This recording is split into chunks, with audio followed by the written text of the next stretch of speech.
नमस्कार, मी प्रियांका नागने. आपल्या मराठी योजना यात्रा या चॅनलवरती तुमचं सर्वांचं स्वागत आहे. तर आज अतिशय आनंदाची बातमी आहे, कारण संजय गांधी निराधार योजनेअंतर्गत जे लाभार्थी आहे त्यांच्यासाठी आनंदाची बातमी आहे. कारण मे महिन्याचे पैसे सुद्धा जमा होण्यास सुरुवात झाली आहे. जेव्हा एप्रिल महिन्याचे पैसे जमा झाले होते तेव्हा सुद्धा आपण हे सांगण्यात आले होते की एप्रिल महिन्याचे पैसे सुरू झाले आहेत व लाभार्थ्यांच्या खात्यामध्ये जमा सुद्धा झाले आहेत. वेळोवेळी आपण काय करत आहे की जे निराधार योजनेचे लाभार्थी आहेत त्यांच्यासाठी माहिती देत असतो. जे काही लाभार्थी आहे त्यांना नक्कीच फायदा होतो याचा. त्यानंतर इथे बऱ्याच जणांनी कमेंट करून सुद्धा सांगितले आहेत, जे काही आपले सबस्क्रायबर्स आहेत, की तुमच्या व्हिडिओचा आम्हाला फायदा होतो किंवा तुमच्या व्हिडिओमुळे आम्हाला समजतं व एप्रिल महिन्याचे लाभ सुद्धा त्यांच्या खात्यामध्ये जमा झाले आहेत व आता मे महिन्याचे सुद्धा लाभ त्यांच्या खात्यामध्ये जमा होण्यास सुरुवात झाली आहे.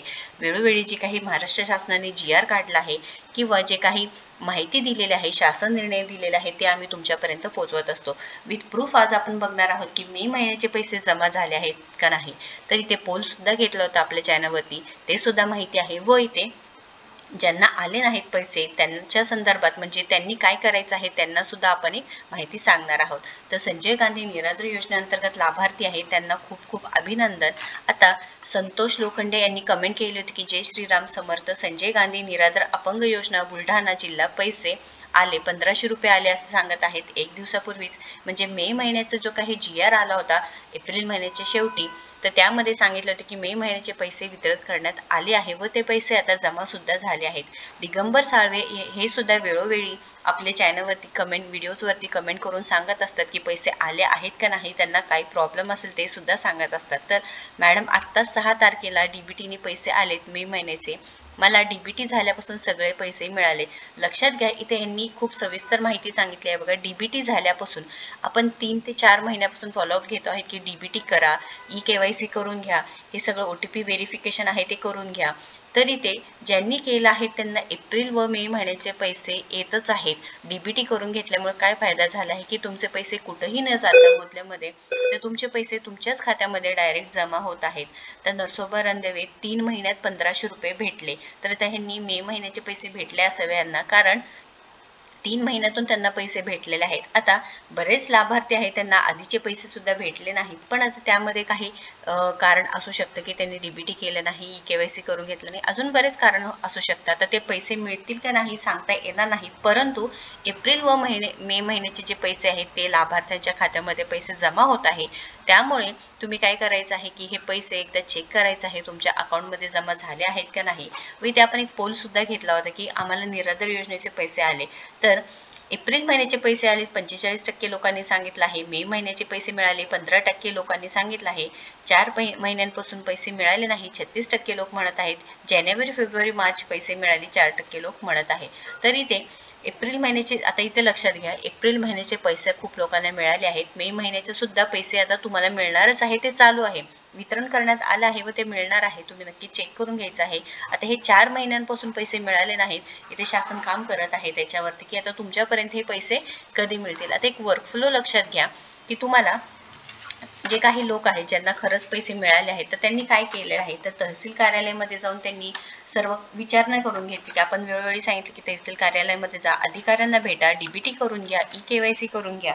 तर त्यांनी काय केलेलं आहे, आता ज्यांना पैसे मिळाले आहेत किंवा तुम्हाला जर पैसे मिळायचे असतील तर त्यांच्यासाठी एक महत्त्वपूर्ण 1-2 मिनिटात आपण समजून घेणार आहोत. आता एप्रिल मे महिन्याचे तर पैसे मिळाले आहेत बऱ्याच जणांना, पण पुढील पैसे सुद्धा तुम्हाला मिळत राहण्यासाठी तुम्हाला हे 1 टाइमच करून घ्यायचं आहे. प्रत्येक वेळेस जाऊन तुम्हाला तहसील कार्यालयामध्ये जाऊन हे करण्याची गरज नाही. तर महत्त्वाचं तहसील कार्यालय, त्यानंतर तिथे चौकशी करायची आहे, काय करायचं आहे काय नाही ते व्यवस्थितपणे सांगतात. सगळे अधिकारी तुम्हाला व्यवस्थितपणे सांगतात. OTP झाला आहे का चेक करून घ्यायचं आहे. OTP झाल्यानंतर KYC जनरेट झाली का ते चेक करून घ्यायचं आहे, कारण KYC होणे अतिशय गरजेचं आहे. KYC म्हणजे काय, आता बऱ्याच जणांना अजूनही प्रश्न आहे की KYC म्हणजे नेमकं काय करायचं आहे आम्हाला, KYC म्हणजे काय असतं. तर KYC म्हणजे काय असते की नो युअर कस्टमर. ठीक आहे, की तुमच्याबद्दल सविस्तर माहिती, संपूर्ण माहिती तुमच्याबद्दल तिथे द्यायची आहे, जेणेकरून जे काही जे काही कस्टमर असतात त्यांची ओळख व त्यांचा ॲड्रेस असतो तिथे सेव्ह करून घेतल्या जातात. आता KYC मध्ये आवश्यक काय आहे, ते KYC प्रक्रियात जे काही कस्टमर आहे त्यांचं ओळख आणि पत्ता जे काही सिद्ध करण्यासाठी आवश्यक कागदपत्र म्हणजे तुमचं आधार कार्ड गरजेचं असणार आहे. आपल्याला सर्वांनाच माहिती आहे आधार कार्ड आहे गरजेचं. त्यानंतर इथे आधार कार्ड झालं, त्याच्यानंतर इथे पॅन कार्ड किंवा पासपोर्ट गरजेचं असणार आहे. ओके, आधार कार्ड असो, पॅन कार्ड असो, हे तुम्हाला गरजेचं असणार आहे. KYC करणे अत्यंत गरजेचं आहे. कस्टमर KYC फॉर्म भरतो, त्याच्यानंतर जी काही आवश्यक कागदपत्रे आहेत, त्याचे जे काही डॉक्युमेंट्स असतात ते जमा केले जातात. त्यानंतर हे KYC मुळे फायदा काय होते की तुमची ओळख चोरी रोखण्यास मदत होते. ओके, की जे काही आता ओळख चोरी होते किंवा जे काही गैरप्रकार घडतात ते न होण्यासाठी सरकारने आता KYC करून घेणे अनिवार्य केले आहे, की तुम्ही कायद्याचे जे काही नियम पालन करताय त्याच्यानुसार सर्व कामं होतात.